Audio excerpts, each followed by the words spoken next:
Genetically engineered foods have deeply infiltrated the American food supply. Almost 90% of crops like corn, soybeans, canola, and sugar beets grown in the United States are now genetically modified. Genetic engineering promises increased crop yields, lower costs for farmers, and reduced use of herbicides. But are these goals really being achieved? Are you benefiting from genetically engineered crops or paying a dear price for you and your children's future? It's time for an awakening. Learn to separate the truths from the myths on genetic engineering. Genetic engineering is totally different from natural breeding methods. Its promoters claim that genetic engineering is a safe and beneficial process, even going as far as saying that it's an extension of natural plant propagation. The truth: this is a laboratory-based technique where a foreign gene is inserted into the DNA of the plant. This is an uncontrolled process because the site of insertion is random and may potentially damage the plant's genetic makeup. The mutations that occurred during the genetic engineering process can lead to many unexpected changes in the resulting crop, such as poor crop performance, alterations in the food's nutritional content, toxic and allergenic effects, and unforeseen harm to the environment. Genetic engineering does not reduce pesticide use. The proliferation of genetically engineered Roundup-ready crops has led to an increase in the amount of pesticides and herbicides used. The allowed residue limit of glyphosate, the world's top weed killer, has also been increased.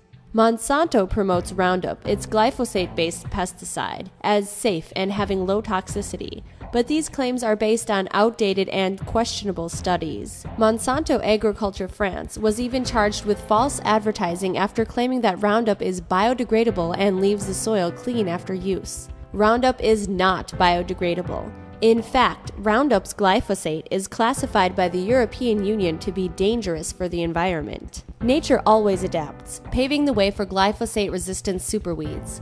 This requires the increased use of stronger pesticides. Producers of the genetically engineered seeds benefit from the massive failure because of higher farmer dependence on their toxic chemicals.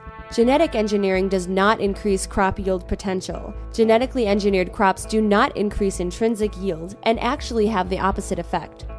Glyphosate depletes soil quality by killing the natural nutrients and organisms that are necessary for the plant's development, leading to plant diseases. Glyphosate is highly invasive and can mix with rain, air, water, soil, and groundwater.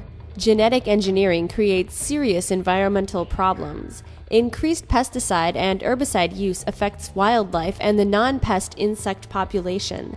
The increasing propagation of Roundup-ready corn and soybeans heavily contributed to the fall in monarch butterfly populations in North America.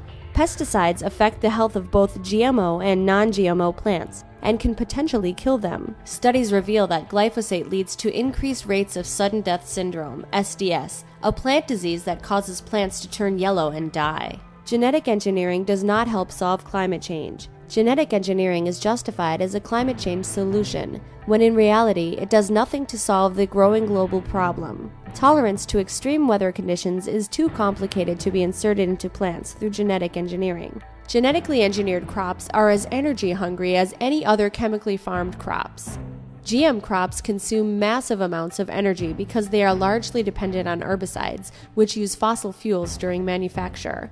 GM crops are also dependent on nitrogen fertilizer, which emits greenhouse gases. GM proponents claim that GMOs are energy-friendly because of this no-till method, which implants herbicides in the plant's genetic structure instead of plowing to control weeds, therefore reducing the number of tractor passes that farmers have to make across their fields. However, research revealed that even though the no-till method did reduce farm operations, large amounts of energy are still consumed due to the production of herbicides, mostly Roundup, used on GM crops.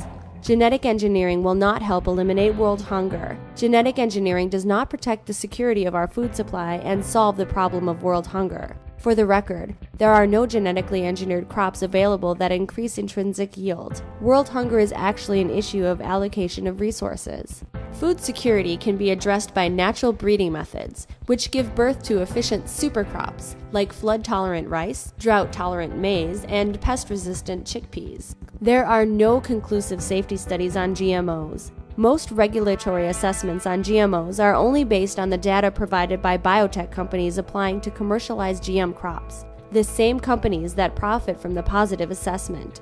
The US FDA does not have a mandatory safety assessment process for GMOs. Independent researchers are also prohibited from using genetically engineered crops for their studies. As soon as they find problems with GM crops and foods, they are immediately criticized, their work called flawed and insubstantial. Claims of GMO safety and efficiency have been refuted by many independent studies, and yet these organisms continue to lurk and proliferate in our food supply. Over 50 countries all over the world have now passed GMO labeling laws and GMO crop restrictions in order to ensure people's health. But Canada and the United States have yet to join the roster. It's time for you to stop Monsanto and other biochemical giants from dominating your country's food and farming system. It's time to reclaim your choice for truly healthy, sustainable, and naturally grown food sources. If you live in California or know people living in the state, the November 6th ballot is the first big step. Learn more about voting yes to Proposition 37 or the California Right to Know Genetically Engineered Food Act. Spread the word to your friends and loved ones. Talk to food store owners or make a donation. Your participation will spell the difference in the American food supply, today and in the future. Together with a broad coalition of farmers, science and health experts, and consumer organizations, Merkola.com urges you to vote for your right to know GMOs in the food that you eat.